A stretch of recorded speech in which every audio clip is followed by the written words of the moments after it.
Hello friends, engineering mechanics के next lecture में आप लोगों का स्वागत है। जैसा कि हम लोगों ने पिछले लेक्चर में बात किया था, कोफिशिएंट ऑफ फ्रिक्शन के कुछ टर्म्स को बात किया था, वहां पे फॉर्मूले को निकाले थे और हमने वहां पे एक ग्राफ फ्रिक्शन के ग्राफ के बारे में बात किया था, जो कि हमारा स्टैटिक फ्रिक्शन, डायनेमिक फ्रिक्शन और लिमिटिंग फ्रिक्शन के बीच जो रिलेशन बताता है वो ग्राफ हमारे ग्राफ की हेल्प से हमने वहां पे समझा था। तो आज हम अपने सिलेबस को आगे की तरफ बढ़ाते हैं। देखिए, अब तक हम लोगों ने लॉ ऑफ फ्रिक्शन पढ़ा और कोफिशिएंट ऑफ फ्रिक्शन की बात की। अब नेक्स्ट टॉपिक हमारा आता है एंगल ऑफ फ्रिक्शन। सबसे मेन टॉपिक यहाँ पे एक चीज और निकल के आती है कि एंगल ऑफ फ्रिक्शन हम किसे कहते हैं, एंगल ऑफ फ्रिक्शन हमारा है क्या चीज। देखिए, अगर हम एंगल ऑफ फ्रिक्शन की बात करते हैं तो एक एग्जांपल से हम समझ सकते हैं। देखिए, मान लीजिए कि ये कोई हमारा कॉन्टेक्ट एक सरफेस है, प्लेन है। इस प्लेन पे हमने कोई ब्लॉक को रखा है। इस ब्लॉक को रखा है, जैसा कि हमने पहले ही लेक्चर से एग्जांपल लेते आ रहे हैं। ये ब्लॉक रखा हमने, इस ब्लॉक पे हमने जो जो चीजें हमारी शो होती है लगा देते हैं। पी फोर्स, कोई हमने अप्लाइड फोर्स लगाया जिसके कारण कोई फ्रिक्शन फोर्स जनरेट होता है। इस फ्रिक्शन इसका कोई वेट होता है डब्ल्यू, और एक नॉर्मल रिएक्शन जो प्लेन के 90 डिग्री पे लगती है, इस प्लेन से जो परपेंडिकुलर रहती है, नॉर्मल रिएक्शन। ओके, तो हम बात कर रहे हैं कि एंगल ऑफ फ्रिक्शन हमारा क्या है। देखिए, अगर हम इन सभी फोर्सेस का एक रिजल्टेंट फोर्स निकालें, एक रिजल्टेंट की वैल्यू को शो कराएं हम यहाँ पे, तो क्या हम ये कह सकते हैं कि मान लीजिए कि ये कोई हमारा एक रिजल्टेंट फोर्स आर है, ये कोई रिजल्टेंट फोर्स आर है।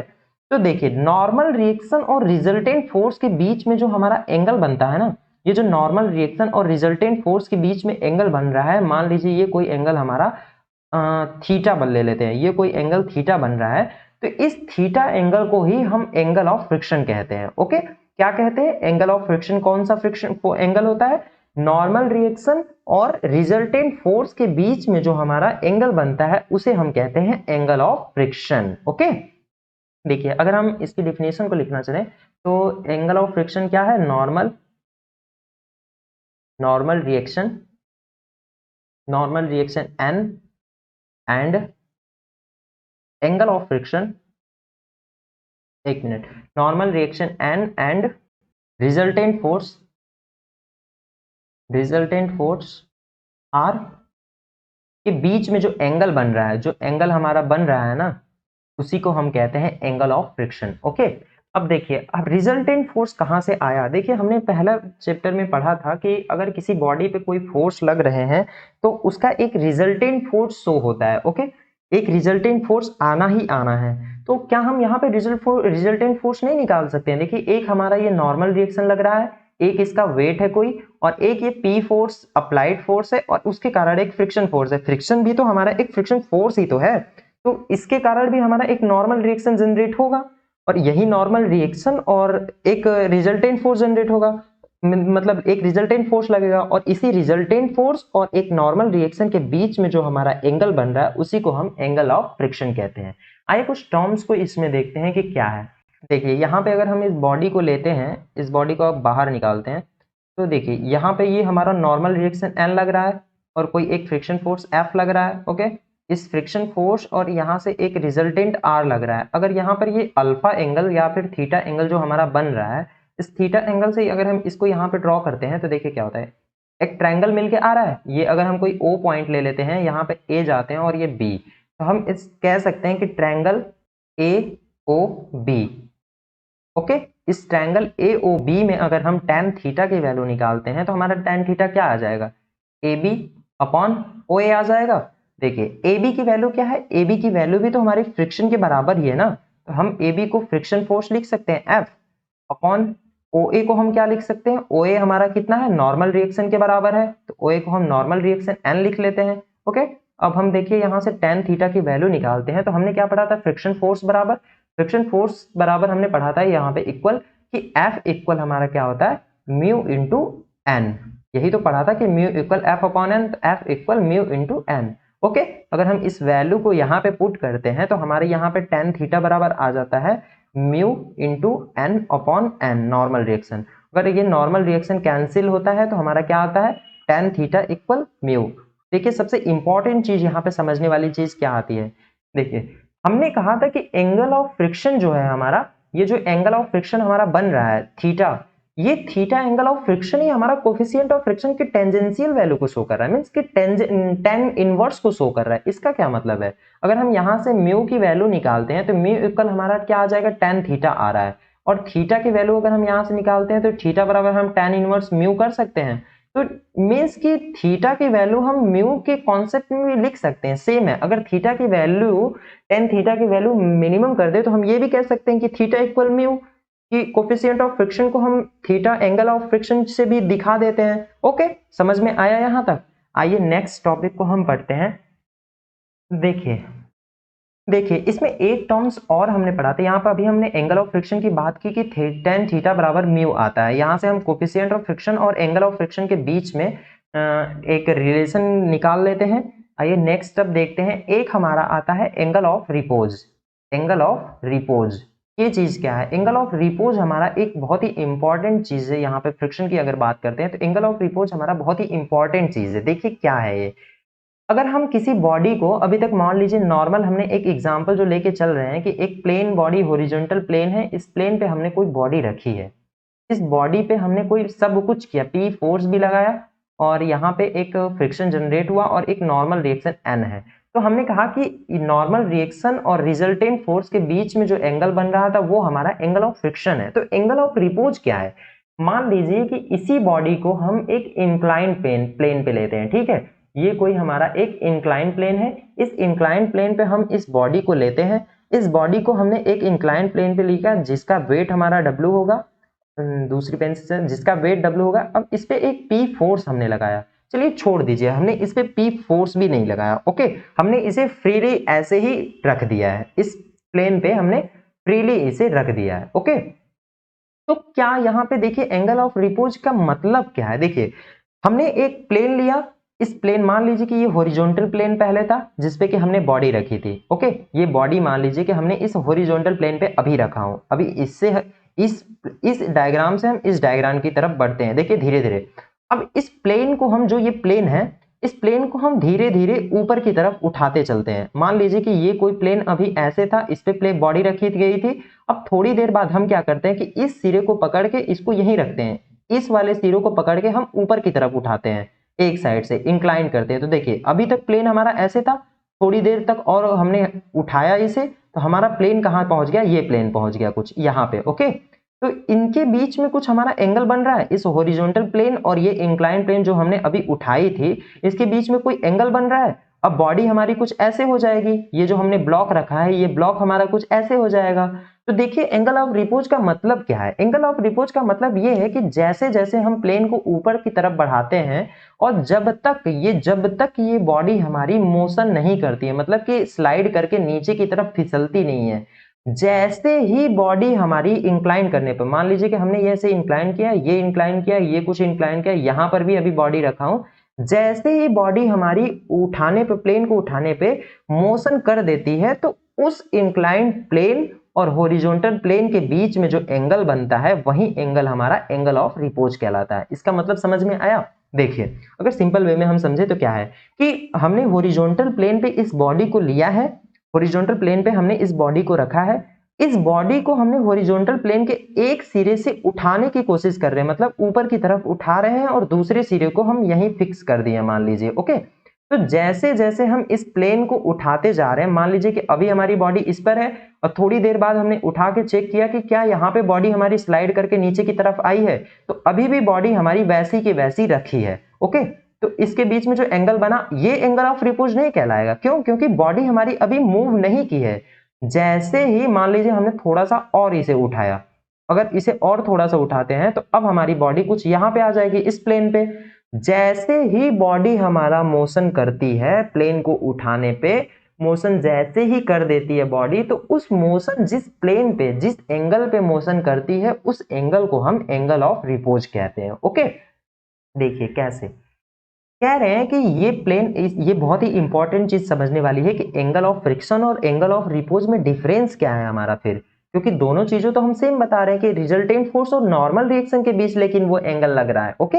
और एंगल ऑफ रिपोज जो है वो हॉरिजॉन्टल प्लेन जो पहले थी जिसपे बॉडी रखी गई थी, एक सिरे को हमने ऊपर की तरफ उठाना स्टार्ट किया और बॉडी जैसे ही इस प्लेन से मोशन कर देती है तो इसके बीच में हॉरिजॉन्टल प्लेन जो पहले था और जो बाद में हमने जितना इंक्लाइन तक ले गए हैं, जिस इंक्लाइन प्लेन पे हमारी बॉडी मूव की है, उसके बीच में जो एंगल बनता है उसे ही हम एंगल ऑफ रिपोज कहते हैं। ओके, समझ में आया ये टर्म्स?